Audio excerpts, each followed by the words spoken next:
Hello everybody. Well, take a look at this. Do you like pecan pies? Especially do you like mini pecan pies? That's what I'm making today in the little Dash mini pie maker. They're really delicious and easy to make, but you do have to take it step by step.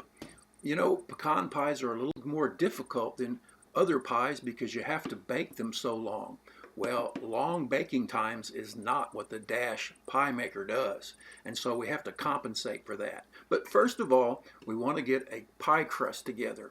And so in a bowl, I have 1/2 cup of all-purpose flour and then 1/4 cup of self-rising flour. And to that, I added a little bit of salt and then 1/4 cup of Crisco shortening. So 1/2 cup of all-purpose flour, 1/4 cup self-rising, a little salt, and then 1/4 cup of Crisco shortening. And now we want to work the shortening into the flour, and you just do it by hand. That's the easiest way. And if you're careful, you only get one hand dirty. I try to keep my right hand clean, but it doesn't always work. And once you get it to this point, now you're ready to add 2 tablespoons of ice water. You see the ice in that cup? It has to be ice water. 2 tablespoons is really all you need. And then you want to grab a fork with your clean hand and start bringing it together. And we're going to start with the fork, but we're going to have to get our hands in there. But this is a good way to kind of get started. It's not quite as messy on your hands. You let the fork do the wet work right at the beginning. Okay, bringing this together. You can see what it looks like. Now it's time to get our hands in there, or at least one hand, and we begin to bring this dough together. It should be just moist enough to form a nice dough. Just work with it like this. It should feel like Play-Doh. Remember how new Play-Doh felt? You know, when you opened that little can the very first time, it was so nice and soft. Well, that's how this should feel. It should be pliable like this. You can fold it over a couple of times. If it's too crumbly, you may need to add just a little bit more water. And of course, if it's too wet, add a little bit more flour. You just want to get that balance. It should look like mine does in this video. Okay, we'll work it and fold it a little bit. Just like that. It's really simple. All right, there's some pie dough.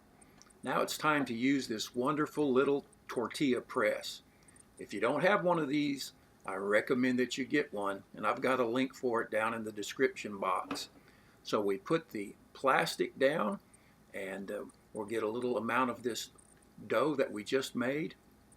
And of course that plastic is just a gallon Ziploc bag that I've cut into pieces. Let me find that second piece. There it is. I wash these after I use them. I've been using these 2 pieces for a while now. And then give it a quick press. And there we have it. As simple as that. So much easier than trying to roll it out. Make sure it's big enough. You want to use that little pie dough cutter that comes with the Dash mini pie maker. And then you just peel the plastic off. Nice and easy. If there's a little bit of the dough that gets stuck, it's okay. I'm going to go ahead and make a second one. I'm going to make 2 pies today. So there's the second pie dough crust. That's going to be the crust. And peel that off just like that. And now we're going to get that cutter and stamp these out just like a cookie cutter. It's the perfect size. Just like that. There's one. Now let's do the second one. It's so easy. And there we go, cutting that second one. And it's just that easy. Nothing to it. Take a look at that. All right, let's get this out. Now, we need to make some room. I'm going to put these over here so we can get to work on that pecan pie filling. Now you want to get a small pot. This is I think it's a 1.5 quart. And into that we're going to put 1 egg. And now you want to get something that won't scratch that non-stick pot if that's the kind you have. And so I'm using this little omelet fork. And you want to beat the egg just like this. It doesn't have to be perfectly smooth, but give it a good beating. All right. Now we're going to put 1/4 cup of light brown sugar, a little salt, and 1/4 cup of Karo syrup.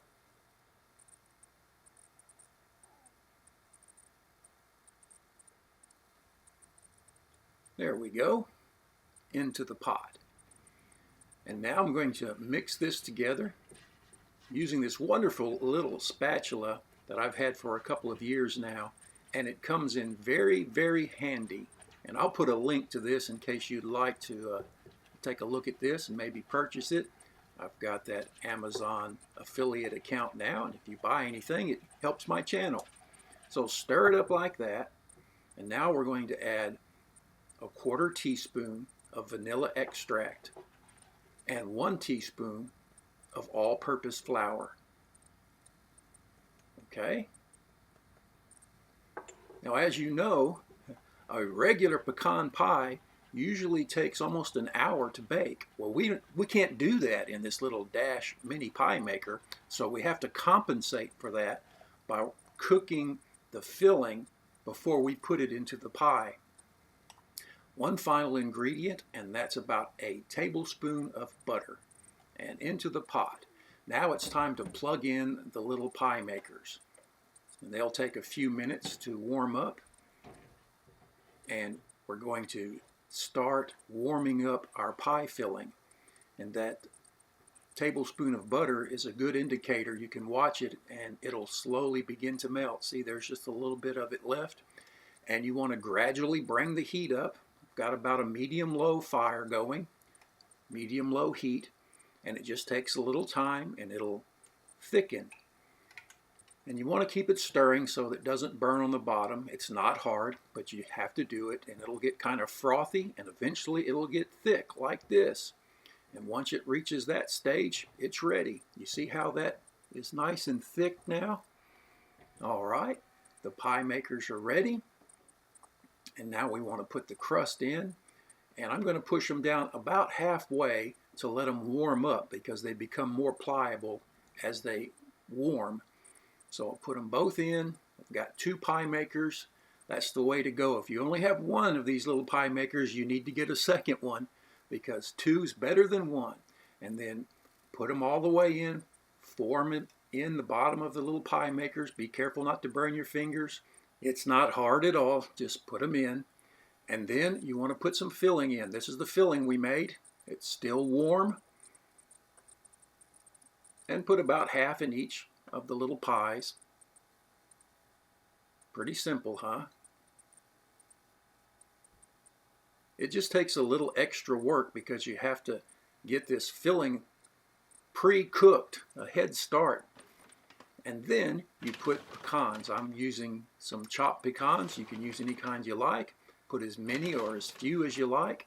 I like a lot, so I'm really covering the top. And when the top of the pie maker comes down, it's going to make contact with these, and that will help roast the pecans, and you can smell them when it's cooking. Just put these on. Once again, I appreciate everyone watching my videos. I hope this is one that can be of help to you. Pecan pies are wonderful, and these make great pecan pies. And now just close the lids, and we're going to let these cook for 10 minutes. That's all it takes. 10 minutes later, they're ready to come out. So unplug the little pie makers, and there we have it. 2 beautiful mini pecan pies. All we have to do is carefully lift them out of the pie maker, just like that. And then the hardest part is letting them cool. You really have to let these cool, these pecan pies. So after they're nice and cool, we're going to have a look at them. They look good already. I bet they would taste good now. But here's what it's like after it's had a chance to cool. Cut this and let you look inside. It's that filling that is so important. Look at that. Oh, wonderful. Well, what do you think? That's a beautiful pecan pie, and I promise you it's delicious. Hey, thanks for watching. Take care. We'll see you next time. Bye now.